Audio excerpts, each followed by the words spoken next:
سلام دوستان، چطورین؟ خوش اومدین به یک ویدیو دیگه. همونطور که روی تصویر دارین میبینین همستر کامبت اومد یه ویدیویی توی یوتیوبش قرار داد و به صورت کامل توضیح داد که سکه ها و پروفیت و اچیومنت ها و اسکین ها به چه صورت قراره به توکن تبدیل بشه. یعنی اومد توضیح داد که درآمد شما چطوری قراره حساب بشه. البته قیمت هر توکن همستر رو ما دیروز اومدیم حساب کردیم که شما تقریبا درآمدتون چقدر میشه. حالا توی این ویدیو قراره با توجه به صحبتایی که خود همستر کامبت کرده ببینیم به هر نفر چه مقدار توکن میرسه. ببینید یعنی بتونین توکن خودتون رو حساب بکنین. خیلی خوب، قبل از اینکه بریم سراغ شروع ویدیو، از این ویدیو هم مثل همیشه گروه‌کشی انجام میشه. کسایی که میخوان تو شرکت بکنن اول از همه باید کانال رو سابسکرایب کرده باشن، دوم ویدیو رو لایک کرده باشن و سوم هر چند تا که دلتون خواست کامنت ارسال بکنین. هر یک کامنت اضافه یه شانس بیشتر واسه برنده شدنه. در ضمن اینکه فعلا گروه‌کشی آخر ویدیو انجام نمیدم به خاطر اینه که میخوام 5 6 تاشو با هم انجام بدم و بذارم توی کانال تلگرامم. دیگه آخر ویدیو وقت شما رو نگیرم. خیلی خوب، بریم سراغ کارمون. ببینید من میام ربات تلگرام رو باز میکنم. دیگه از توی ربات واسهتون توضیح بدم چون توی ویدیوش داره انگلیسی حرف میزنه دیگه. همشو من دیدم میام توضیح میدم. ببینید مهمترین بخشی که قراره به شما درآمد و توکن بده بخش پروفیته.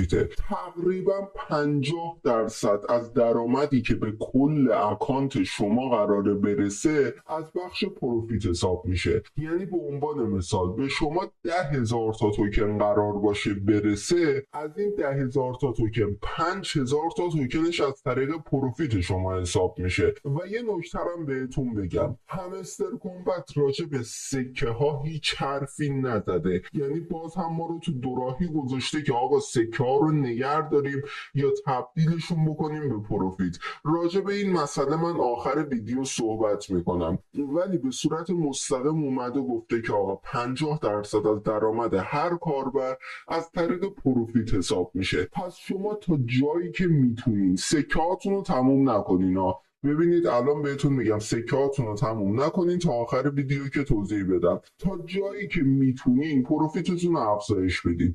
دیگه بیاین کارت هایی رو انتخاب کنین که پروفیت خیلی خوبی میده. همین کارت ها رو لولشون رو ببرین بالا تا به یه پروفیت خوب برسید. مثلا اگه شما به 8 میلیون پروفیت برسین 8,000 تا توکن دریافت میکنین فقط از بخش پروفیت. حالا مورد دیگه ای که درآمد ما رو قراره حساب کنه از بخش اچیومنت ها هستش. ببینید خودش توی لیستش دومین مورد رو زده دیلی تاسک، ولی دومین مورد ارزشمند دیلی تاسک نیستش. دقت بکنید اینجا ارن تاسک دومین مورده، ولی دومین مورد ارزشمند همین بخش اچیومنت ها هستش.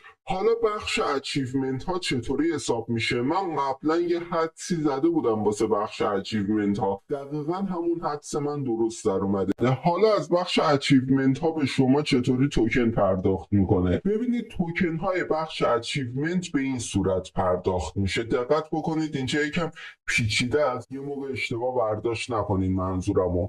هر اچیومنتی یه مقدار متفاوتی توکن بهش اختصاص داده شده. خب بستگی به نوع سختیش یه مقدار متفاوتی توکن بهش اختصاص داده شده. مثلا به بخش آپگرید کارت 600 تا توکن اختصاص داده شده. خب این 600 تا توکن چطوری تقسیم میشه؟ ببینید هر شخصی که این اچیومنت اول رو گرفته باشه 10 تا توکن بهش تعلق میگیره. اوکی، 10 تا توکن. هر شخصی که اچیومنت دوم رو گرفته باشه 50 تا بهش توکن تعلق میگیره. خب 10 تا توکن اینجا گرفته، 50 تا توکن اینجا گرفته، میشه 60 تا توکن. هر شخصی که تا اچیومنت سوم رو گرفته باشه مثلا 100 تا توکن هم از این اچیومنت میگیره. اینجا 10 تا با 50 تا میشه 60 تا، با 100 تا میشه 160 تا. مثلا هر شخصی که 200 تا رو گرفته باشه به این این اچیومنت 200 تا توکن تعلق میگیره، کلا میشه 360 تا و در نهایت اچیومنت آخر برفرض مثلا 240 تا توکن بهش تعلق گرفته، این 240 تا هم میاد روی توکن های قبلیش میشه 600 تا توکن. پس اینطوری نیستش که حتما شما باید یه اچیومنت رو به صورت کامل پر کرده باشین. هر اچیومنت یک مقدار متفاوتی توکن بهش تعلق گرفته، شما تا هر جا که برین اون مقدار اچیومنت رو میتونین دریافت بکنین و فقط اینا متفاوت نیستن، هر بخش هم متفاوته. مثلا امکان داره به این بخش 600 تا توکن تعلق گرفته باشه، بیاد به این بخش پایین 1000 تا توکن تعلق بده، بیاد به بخش کارت های لول 25 2000 تا توکن تعلق بگیره، چون این لول 25 گرفتنش خیلی سخته دیگه. پس به خاطر همین مقدار توکن هایی که توی هر بخش تقسیم میشه مبلغش متفاوته. خیلی خوب، امیدوارم متوجه شده باشین دیگه. هر کارت مقدار توکن جدایی بهش تعلق گرفته که شما میتونین به صورت جدا جدا دریافتش بکنید. خیلی خوب، دومین موردی که واسه دریافت توکن و بالا بردن درآمدتون مهم بود همین بخش بود. سومین مورد بخش بازی هاست. ببینید توی ویدیوش خودش اومد گفت بخش بازی ها بخش مهمیه که شما میتونین از این بخش درآمد خودتون رو افزایش بدین، مقدار توکنی که قرار بهتون تعلق بگیرن رو افزایش بدین. حالا من نمیدونم این بخش چطوری قراره حساب بشه، چون توی این بخش فقط میتونه به تعداد کلیک ها اکتفا بکنه، مثلا دسترسی نداره به گوشی شما که ببینه شما یه بازی رو دانلود کردین نصب کردین یا نه، پس فقط میتونه به تعداد کلیدها اکتفا بکنه. حالا به نظرتون یه شخصی که خیلی فعالیت میکنه و کلیدهای واقعی به دست آورده چند تا کلید میتونه بگیره؟ ببینید به عنوان مثال رفیق من داره به 1000 تا کلید میرسه، الان 900 و خورده کلید گرفته از طریق کانال های تلگرامی و کلید سازها، نه ها، خودش اومده بازی کرده و به 1000 تا کلید رسیده. حالا نمیدونم کلید تا چه تعدادی قراره حساب بشه. ببینید امکان داره همین فردا پس فردا 9 روز مونده دیگه ایردراپ لیست بشه، امکان داره فردا پس فردا مثل همین بخش پروفیت، ببینید مثل همین اچیومنت پروفیت بیاد بگه آقا تا 3 میلیون پروفیت رو من اچیومنت میدم، توی کلید ها مثلا بگه من تا 300 تا کلید رو حساب میکنم، من تا 500 تا کلید رو حساب میکنم. البته این یه حدسا، حالا این پروفیت بخش اچیومنت هم جدا حساب میشه، اینطوری نیستش که بیشتر از 3 میلیون پروفیت رو حساب نکنه، این مورد جداست. ولی داشتم راجع به کلیدها صحبت میکردم، من نمیدونم چه مقداری کلید باید دریافت بکنه، ولی امکان داره مثلا بگی آقا من تا 300 تا کلید رو حساب میکنم، امکان داره نه هر کلید مساوی 1 توکن باشه.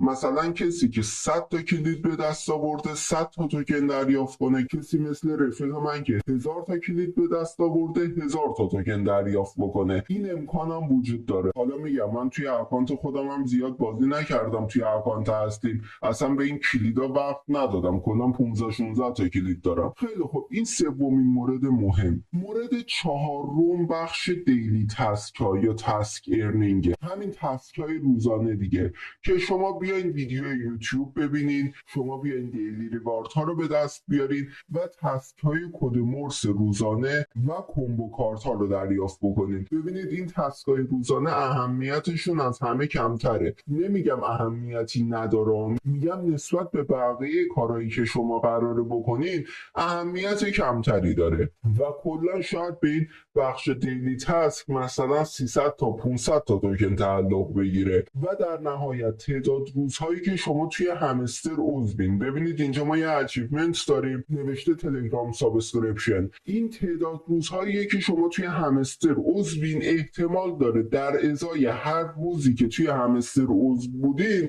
مثلا 1 توکن به شما بده یا 10 تا توکن به شما تعلق بگیره. مثلا اگه 100 روز توی همستر عضوین در ازای هر روز 10 تا توکن به شما بده که جمعا میشه 1000 تا توکن. پس اینم بخش خیلی مهم مهمیه. من راجع به رفرال صحبت نکردم، رفرال رو گذاشتم واسه بخش آخر. ببینید راجع به بخش رفرال ها، چون توی همستر افراد خیلی نتونستن رفرال بگیرن، یه چیزی بود که بین همه بولد شد و دیگه رفرالی نموند که شما خیلی راحت بتونین بگیرین. راجع به رفرال گرفتنم زیاد نگران نباشین، مقدار توکن خیلی زیادی بابت رفرال ها قرار نیست پرداخت بکنه، چون مثلا یوتیوبرها یا صاحبای کانال تلگرام هر کدومشون شاید 1000 تا 2000 تا رفرال داشته باشن. اگه قرار باشه برای هر رفرال مقدار توکن خیلی زیادی پرداخت بکنه، خب همه توکن ها میرسه به اون افراد. پس مطمئن باشین برای رفرال گرفتن مقدار توکن خیلی زیادی قرار نیستش بده، ولی شما تا جایی که میتونین هم باز خودتون رفرال فیک بزنین. من یه تعداد زیادی باز خودم رفرال شروع کردم